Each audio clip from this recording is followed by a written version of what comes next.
For my second documentary analysis, I chose to watch and analyze the movie Iron Jawed Angels. Iron Jawed Angels is a made for TV movie which aired on HBO on February 5, 2004. The film stars Hilary Swank as Alice Paul, a woman who was determined to get a constitutional amendment passed in favor of women voting. Alice, with the help of some friends, ends up starting her own activist group and movement toward earning voting rights for women. Iron Jawed Angels begins with two members of the National Women's Suffrage Association, Carrie Chapman Catt and Harriet Blatch, discussing an impending visit from Alice Paul. Harriet is trying to convince Carrie and the president of NASA, Anna Shaw, to see Alice, mentioning her high degree and the fact that she is a white girl. Harriet also brings up Alice's intent to bring forth a constitutional amendment which would give women the right to vote. Alice and her friend Lucy Burns meet with the ladies of NASA and present their plans to work toward a constitutional amendment. They are quickly shot down by the two elder women who cite feasible reasons as to why it would fail at that point in time. When asked if she had any other ideas, Alice blurted out a parade, to which she was met with some curious looks. President Shaw tells the two young girls that she expects them to be on their best behavior, but that she will allow them to take their campaign to the Washington branch of the organization in order to carry out Alice's plan for the parade, but only if they can come up with the funds on their own. Alice's parade is a part of a tactical repertoire possessed by the suffragist movement at this time. Alice Paul and Lucy Burns take the train to Washington, D.C., where they find an office which appears to be abandoned. In order to recruit more women to help the cause, they stand outside a factory and start talking. Lucy talks about how the parade is much more effective than a petition because a petition can be crumpled up and ignored, whereas a march cannot be ignored. Alice utilizes the framing technique we learned about in our textbook by creating a message to the female workers that by giving the women the right to vote, they can get the safety measures they deserve in the factories. By framing, Alice highlighted something that the women wanted in order to gain their participation and support for the movement. They end up catching the attention of Ruza, who becomes an integral part of the team. The date of the parade is scheduled for the inauguration date of the new president, Woodrow Wilson. The team is met with difficulty when they find that the police will not guarantee their safety because their priority must be with the president-elect. They were told that they should just stay home. Of course, the girls could not be swayed, and the parade date would hold.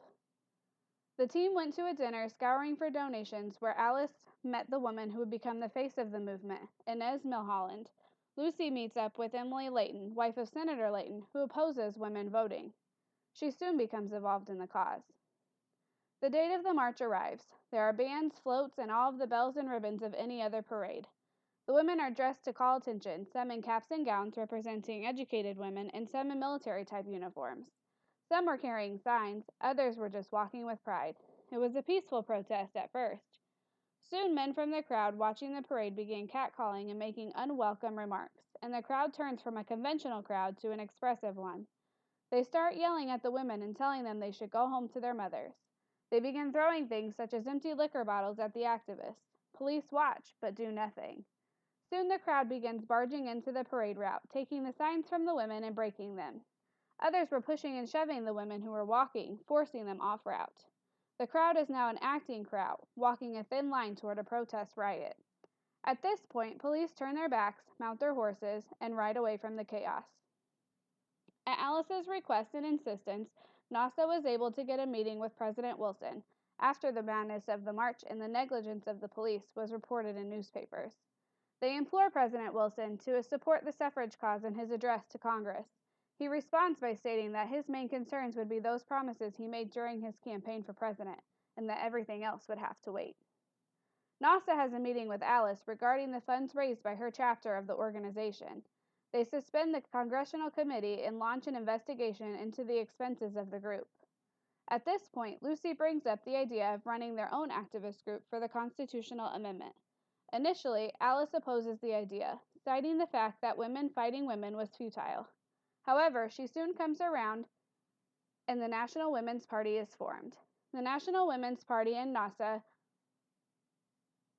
are a part of a political social movement which I would classify as a reform movement.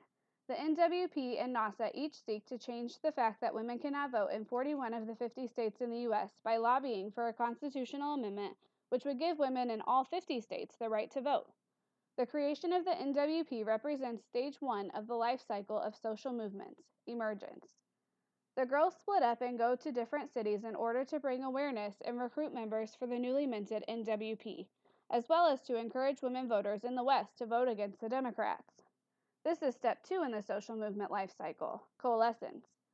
Inez stops Alice and tells her that she cannot fulfill her assignment, but Alice convinces her to go by saying, "If the woman on the horse drops out, what kind of message does that send to the troops?" This is another instance where Alice makes use of the framing tactic.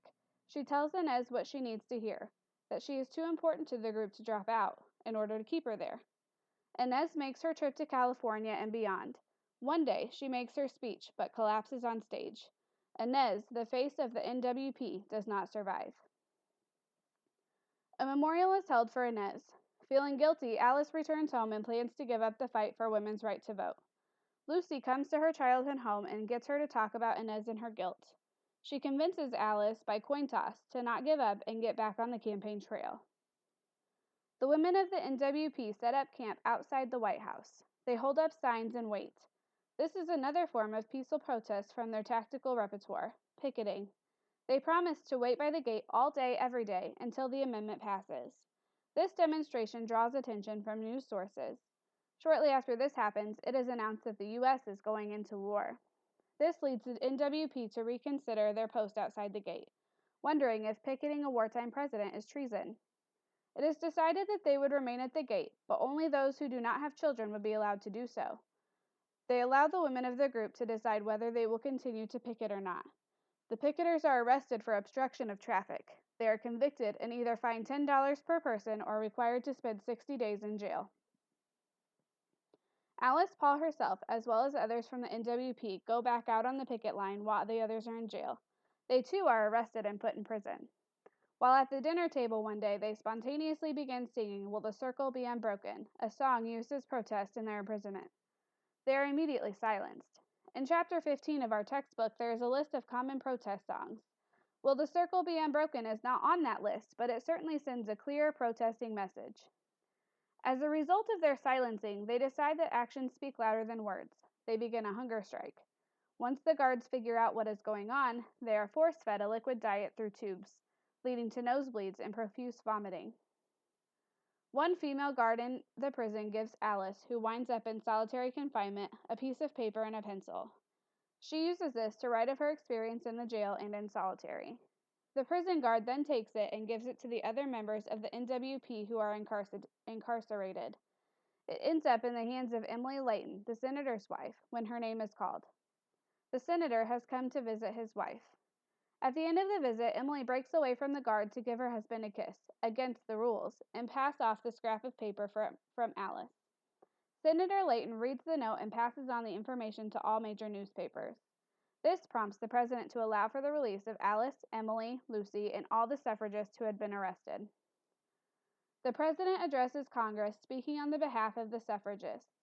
He implores Congress to vote for the amendment to the Constitution allowing women to vote. But he does so using the bill as a war measure.